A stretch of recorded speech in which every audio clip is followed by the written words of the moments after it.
Hi hello ನಮಸ್ಕಾರ, welcome back to my channel. ಯಾರಾದರೂ first time ನನ್ನ ಚಾನಲ್ ನೋಡ್ತಾ ಇದ್ರು ಪ್ಲೀಸ್ ಸಬ್ಸ್ಕ್ರೈಬ್ ಮಾಡಿಕೊಂಡು ಹಾಗೆ ಲೈಕ್ ಮಾಡಿ ವಿಡಿಯೋನ ಕಂಟಿನ್ಯೂ ಮಾಡಿ. ನಾನು ಕೆನಡಾದಿಂದ ಸಿಂಪಲ್ ಲೈಫ್ ಸ್ಟೈಲ್ ಲಾಗ್ನ ಶೇರ್ ಮಾಡ್ತಾ ಇರ್ತೀನಿ.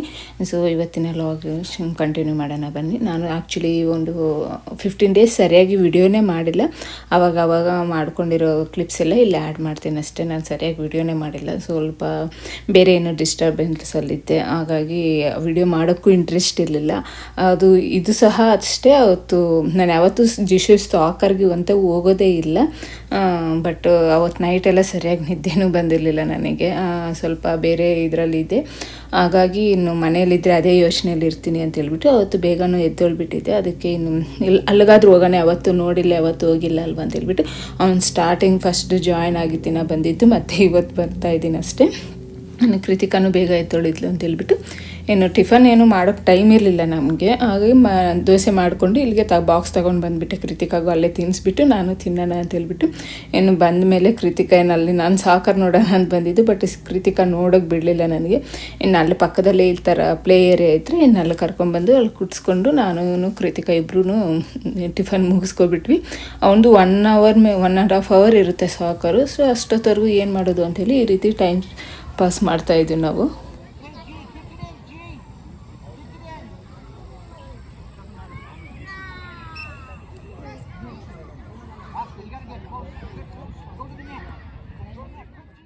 ನಾರ್ಮಲಾಗಿ ಕೃತಿಕಾ ಒಂದು 2-3 ಟೈಮ್ಸ್ ಬಂದಿದ್ದಾಳೆ. ಅವರನ್ನು ಸಾಕರ್ ಆಡೋ ಟೈಮಲ್ಲಿ ನೋಡಿದ್ದಾಳೆ. ಸೊ ಹಾಗಾಗಿ ಅವಳಿಗೂ ಚೆನ್ನಾಗಿ ನೋಡಿ ಅವಳಿಗೂ ಅಭ್ಯಾಸ ಆಗಿಬಿಟ್ಟು ಮನೇಲಿ ಇವಾಗ ಇಬ್ಬರು ಸಾಕರ್ ಅಂತ ಆಟ ಆಡ್ತಾನೆ ಇರ್ತಾರೆ. ಇನ್ನೊಂದು 2 ವೀಕ್ಸ್ ಏನೋ ಇರುತ್ತೆ ಅಷ್ಟೇ. ಆಮೇಲೆ ಇನ್ನು ಸಮ್ಮರ್ ಮುಗಿತಾ ಬಂತು, ಸಾಕರು ಮುಗಿತಾ ಬರುತ್ತೆ. ಅದೇ ಹೇಳಿಲ್ವ ನಾನು ಅವಾಗಿನ ಕ್ಲಿಪ್ಸ್ ಅಂತ ಹೇಳಿಬಿಟ್ಟು. ಒಂದಿನ ಇಲ್ಲಿ ನಾನು ಅಡುಗೆ ಮಾಡ್ತಾಯಿದ್ರೆ ನೋಟಿಸ್ ಬಂತು ಮನೆಗೆ.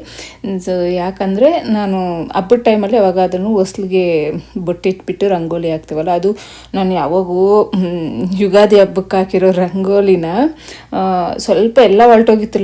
ಲೈಟಾಗಿ ಲಾಸ್ಟಲ್ಲಿ ಮಾತ್ರ ಸ್ವಲ್ಪ ಇತ್ತು ರಂಗೋಲಿ. ಅದನ್ನು ನೋಡಿಬಿಟ್ಟು ನಮಗೆ ಫೈನ್ ಹಾಕ್ತಾರೆ ಅಂತ ಹೇಳ್ಬಿಟ್ಟು ಫೈನ್ ಹಾಕ್ತೀವಿ, ಇದು ನಿಮ್ಮ ಪ್ರಾಪರ್ಟಿ ಅಲ್ಲ, ಇದು ಪ್ರೈವೇಟ್ ಪ್ರಾಪರ್ಟಿ, ಆ ಥರ ಎಲ್ಲ ಆಗಬಾರ್ದು, ರಂಗೋಲಿ ಎಲ್ಲನೂ ಏನು ಅರ್ಶಿನ ಕುಂಕುಮ ಆ ಥರದ್ದು ಏನು ಇಡಬಾರ್ದು ಅಂತ ಹೇಳ್ಬಿಟ್ಟು ಈ ಥರ ನೋಟಿಸ್ ಕೊಟ್ಟು ಕಳಿಸಿದ್ದಾರೆ. ಇನ್ನು ನೋಡಿದ್ರೆ ಅಲ್ಲಿ ಲೈಟಾಗಿತ್ತು ಅಷ್ಟೇ. ಇನ್ನು ಜಿಶುಗೆ ಹೇಳ್ದೆ ಒಂದು ಕ್ಲಾತ್ ಕೊಟ್ಬಿಟ್ಟು ವೆಟ್ ಮಾಡಿ ಇದು ಕ್ಲೀನ್ ಮಾಡಿಬಿಟ್ಟು ಜಿಶು, ನಾನು ಅಡುಗೆ ಮಾಡ್ತಾಯಿದ್ದೆ ಹಾಗಾಗಿ ಅವನೇ ಕ್ಲೀನ್ ಮಾಡಿಬಿಟ್ಟೆ ಎಲ್ಲನೂ. ನೋಡಿ ಕನ್ನಡದಲ್ಲಿ ಏನೋ ಹಬ್ಬ ಮಾಡ್ಕೊತೀವಿ, ಏನು ಯಾವಾಗ ಡೈಲಿ ಹಾಕೋದು ಇಲ್ಲ ರಂಗೋಲಿ. ನಾನು ಯಾವಾಗೂ ಹಬ್ಬದ ಟೈಮಲ್ಲಿ ಮಾತ್ರ ಆ ರೀತಿ ಅಂದರೆ ಫಸ್ಟಲ್ಲಿ ಹಾಕಿದೆ, ಅವಾಗ ಏನು ಪ್ರಾಬ್ಲಮ್ ಆಗಿಲ್ಲ, ಯಾರೂ ಏನು ಹೇಳಿಲ್ಲ ಅಲ್ವ ಅಂತ ಹೇಳ್ಬಿಟ್ಟು ಸುಮ್ಮನೆ ಆಗಿಬಿಟ್ಟಿದೆ. ಮೊನ್ನೆ ಇನ್ಸ್ಪೆಕ್ಷನ್ ಇತ್ತು. ಸೊ ಅವತ್ತು ಬಂದು ನೋಡಿದ್ದಾರೆ, ಅಲ್ಲಿ ರಂಗೋಲಿ ಇರೋದಕ್ಕೆ ಈ ಥರ ನೋಟಿಸ್ ಕೊಟ್ಟು ಕಳಿಸಿದ್ದಾರೆ. ಈ ರೀತಿ ಇರುತ್ತೆ. ಹಿಂಗೆ ಕೃತಿಕಾಗಂತೂ ನಾನು ಸಾಂಬಾರು ಮಾಡಿದ್ದೆ ಆ್ಯಕ್ಚುಲಿ ಅವತ್ತು ಸರಿ ಅಂತೇಳಿ ಸಂಡಿಗೆ ಮಾಡಿದರೆ ಅದು ಫುಲ್ಲು ಅದೇ ತಿಂತಾ ಇದ್ದಾಳೆ. ಇದು ಇನ್ನೊಂದು ನೆಕ್ಸ್ಟ್ ಡೇ ತೊಂಡೆಕಾಯಿ ತಂದಿದ್ದೆ. ಸೊ ಹಾಗಾಗಿ ಯಾವಾಗಲೂ ಪಲ್ಯ ಏನು ಮಾಡೋದು ಅಂತ ಹೇಳ್ಬಿಟ್ಟು ಒಂದ್ಸಲ ಎಣ್ಣೆ ಬದನೆಕಾಯಿ ಮಾಡ್ತೀವಲ್ಲ, ಸೊ ಅದೇ ರೀತಿ ತೊಂಡೆಕಾಯಲ್ಲಿ ಟ್ರೈ ಮಾಡೋಣ ಹೇಗಿರುತ್ತೆ ಅಂತ ಹೇಳ್ಬಿಟ್ಟು ನಾನು ಈ ರೀತಿ ಕಟ್ ಮಾಡ್ಕೊಂಡಿದ್ದೆ. ಅಂದರೆ ಇನ್ಸೈಡ್ ಸಹ ಚೆನ್ನಾಗಿ ಹೋಗಿ ಬದನೆಕಾಯಿಗೆ 4 ಪೀಸ್ ಕಟ್ ಮಾಡ್ತಿದ್ವಲ್ಲ, ಬಟ್ ನಾನು ಈ ತೊಂಡೆಕಾಯಿಗೆ ಒಂದು ಸೈಡ್ 2 ಪೀಸ್, ಇನ್ನೊಂದು ಸೈಡ್ 2 ಪೀಸ್ ಆ ರೀತಿ ಕಟ್ ಮಾಡ್ಕೊಂಡಿದ್ದೀನಿ.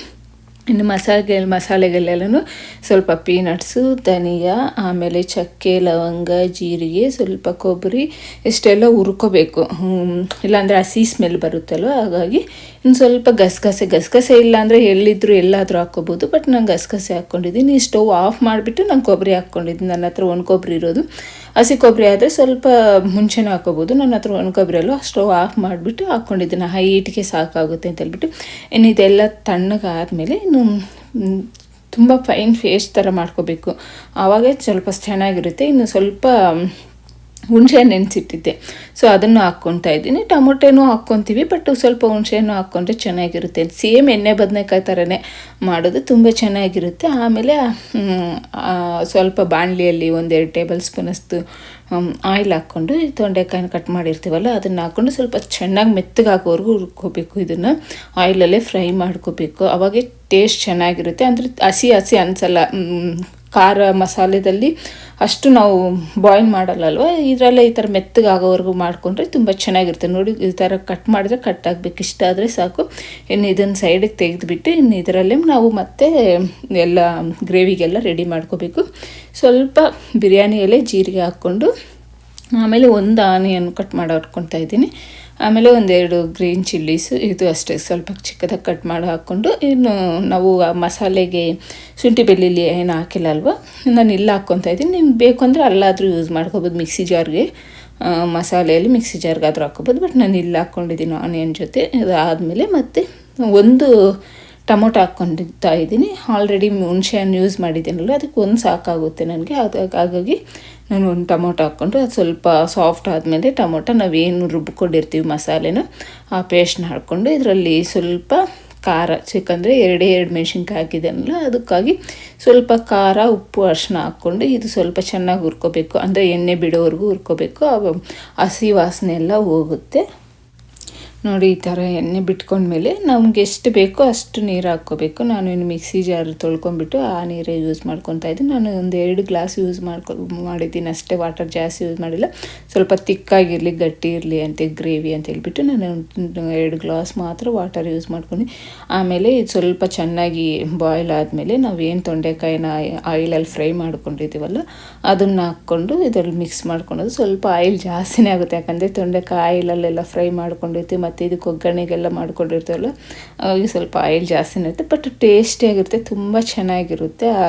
ಒಂದ್ಸಲ ಟ್ರೈ ಮಾಡಿ ಯಾವ ರೀತಿ ಬರುತ್ತೆ ಅಂತ ಹೇಳಿ ತುಂಬ ಅಂದರೆ ತುಂಬ ಚೆನ್ನಾಗಿ ಬರುತ್ತೆ. ಒಂದ್ಸಲ ಟ್ರೈ ಮಾಡಿದ್ರೆ ಮತ್ತೆ ನೀವು ಇದೇ ಮಾಡ್ಕೊತೀರ. ತೊಂಡೆಕಾಯಿ ತಗೊಂಡು ಬಂದು ಇನ್ನು ನಮ್ಮ ಮನೆ ಮಕ್ಕಳಿದಾರಲ್ಲ ಏನೋ ಒಂದು ಮಾಡ್ತಾನೇ ಇರ್ತಾರೆ.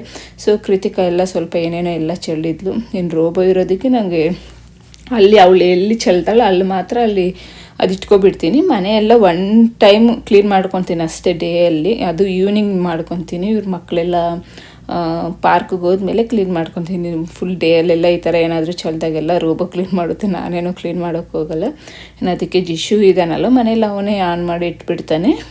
ಅದು ಅವನು ಆ ಕಡೆ ರೆಡಿ ಮಾಡ್ತಾಯಿದ್ರೆ ಇಲ್ಲಿ ನಾನು ತೊಂಡೆಕಾಯಿ ಸಾರು ರೆಡಿ ಆಯಿತು. ತೊಂಡೆಕಾಯಿ ಮಸಾಲ ಕರಿ ತುಂಬ ಅಂದರೆ ತುಂಬ ಚೆನ್ನಾಗಿರುತ್ತೆ. ಇದಕ್ಕೆ ಅನ್ನಕ್ಕಾಗಲಿ, ಚಪಾತಿಗಾಗಲಿ, ಮುದ್ದೆಗಾಗಲಿ ಎಲ್ಲದಕ್ಕೂ ಚೆನ್ನಾಗಿರುತ್ತೆ. ಸೇಮ್ ಎಣ್ಣೆ ಬದನೆಕಾಯಿ ಸಾರು ಥರನೇ ಇರುತ್ತೆ.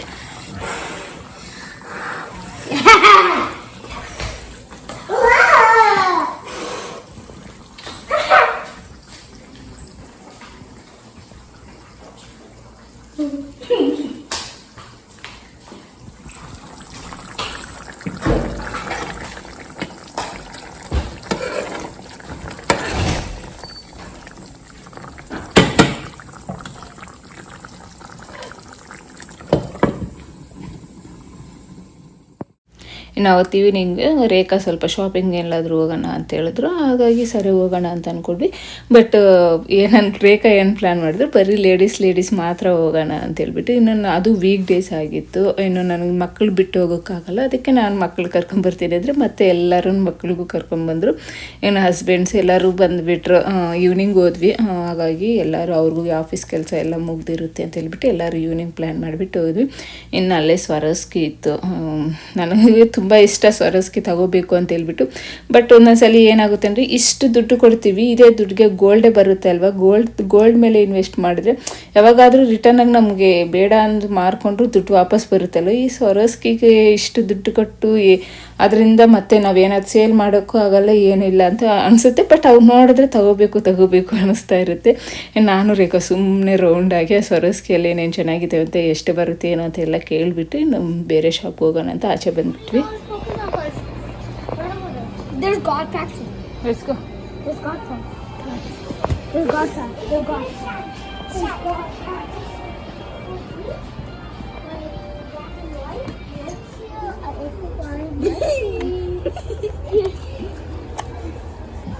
ಬನ್ನಿ ಹೋಗೋಣ. ಕೃತಿಕನ ಹೋಗೋಣ, ಕಾರ್ಡ್ ತಂದಿಲ್ಲ ನಾನು, ಬನ್ನಿ. ಇನ್ನು ನಾವು ಲೇಡೀಸ್ ಶಾಪಿಂಗ್ ಅಂತ ಅಲ್ವ ಬಂದಿದ್ದು, ಆದರೆ ಯಾರು ಏನು ತಗೊಂಡೇ ಇಲ್ಲ. ಸುಮ್ಮನೆ ಎಲ್ಲ ಶಾಪು ರೌಂಡ್ ಹಾಕಿದ್ದೀವಿ. ಲಾಸ್ಟಲ್ಲಿ ಒಂದು ಶಾಪಲ್ಲಿ ಹೋಗಿ ಎಲ್ಲರಿಗೂ ಒಂದೇ ಥರ ಟೀ ಶರ್ಟ್ಸ್ ತಗೊಂಡ್ವಿ. ಈ ಸತಿ ಯಾವಾಗಾದರೂ ಹಾಕ್ಕೊಂಡಾಗ ತೋರಿಸ್ತೀನಿ. ಎಲ್ಲರೂ ಒಂದೇ ರೀತಿಯಾದ ಟೀ ಶರ್ಟ್ಸ್ ತೊಗೊಂಡಿದ್ವಿ. ಇನ್ನು ಮಕ್ಕಳೆಲ್ಲ ಬಂದಿದ್ರಲ್ಲ, ಆಟ ಆಡ್ತಾಯಿದ್ರು. ಸೊ ಅವ್ರಿಗೆ ಸ್ವಲ್ಪ ಹಸಿವಾಗಿರುತ್ತೆ ಈವ್ನಿಂಗು ಅಂತ ಹೇಳ್ಬಿಟ್ಟು ಇನ್ನು ಎಲ್ಲರಿಗೂ ಬರ್ಗರ್ ಕೊಡಿಸ್ಬಿಟ್ವಿ. ಅವರು ತಿನ್ಬಿಡ್ತಾರೆ ಅಂತ ಹೇಳ್ಬಿಟ್ಟು. ಇನ್ನು ವೀಕ್ ಡೇಸು ಸ್ವಲ್ಪ 9 o'clockಗೆ ಕ್ಲೋಸ್ ಆಗುತ್ತೆ ಮಾಲ್. ವೀಕೆಂಡ್ ಆದರೂ ಸ್ವಲ್ಪ ಓಪನ್ ಇರುತ್ತೆ. ವೀಕ್ ಡೇಸ್ ಇನ್ನು 9 o'clockಗೆಲ್ಲ ಕ್ಲೋಸ್ ಕ್ಲೋಸ್ ಆಗಿಬಿಡುತ್ತೆ. ಇನ್ನು ಮಕ್ಕಳು ಸುಸ್ತಾಗೋಗಿದ್ರು, ಫುಲ್ ಎಲ್ಲ ಆಟ ಆಡಿಬಿಟ್ಟು ಸರಿ ಮನೆಗೆ ಹೋಗೋಣ ಅಂತ ಹೇಳ್ಬಿಟ್ಟು ಇನ್ನು ಲಾಸ್ಟಲ್ಲಿ ಹೋಗ್ತಾ ಎಲ್ಲರೂ ಒಬ್ಬೊಬ್ಬರು ಒಂದೊಂದು ಶಾಪ್ ಹೊರಟೋಗಿದ್ರು. ಇನ್ನೆಲ್ಲರೂ ಲಾಸ್ಟಲ್ಲಿ ಒಂದು ಹತ್ರ ಬಂದು ಇನ್ನೆಲ್ಲ ಒಂದು 5-10 ಮಿನಿಟ್ಸ್ ಎಲ್ಲರೂ ಕೂತ್ಕೊಂಡು ಮಾತಾಡಿಬಿಟ್ಟು ಇನ್ನು ಮನೆಗೆ ವಾಪಸ್ ಹೋಗ್ತಾ ಇದ್ದೀವಿ. ನೋಡ್ಬೋದು ಈ ರೀತಿ ಇದೆ ಅಲ್ವಾ, ಇವಾಗ ಸಮ್ಮರಲ್ಲಿ 8:30 ಆದರೂ ಈ ರೀತಿ ಇರುತ್ತೆ. ಆಲ್ರೆಡಿ ಇವಾಗ 8:30ಗೆ ಸ್ವಲ್ಪ ಕತ್ಲಾಗ್ತಾ ಇದೆ. ಇಷ್ಟು ದಿನ 9:30ವರೆಗೂ ಬೆಳಕಿರ್ತಾಯಿತ್ತು, ಇವಾಗ 8:30ಗೆ ಕತ್ಲಾಗ್ತಾ ಇದೆ. ಇನ್ನು ಮನೆಗೆ ಹೋದ್ಮೇಲೆ ನನಗೇನು ಕೆಲಸ ಇಲ್ಲ, ತೊಂಡೆಕಾಯಿ ಪಲ್ಯ ಐತೆ, ಅದಕ್ಕೆ ಚಪಾತಿ ಮಾಡ್ಕೊಂಡು ತಿಂತೀವಿ. ಸೊ ಇದು ಇಷ್ಟ ಆಗಿತ್ತು ಇವತ್ತಿನ ವಿಡಿಯೋ. ಇಲ್ಲಿಗೆ ಏನು ಮಾಡ್ತಾಯಿದ್ದೀನಿ. Thank you, bye.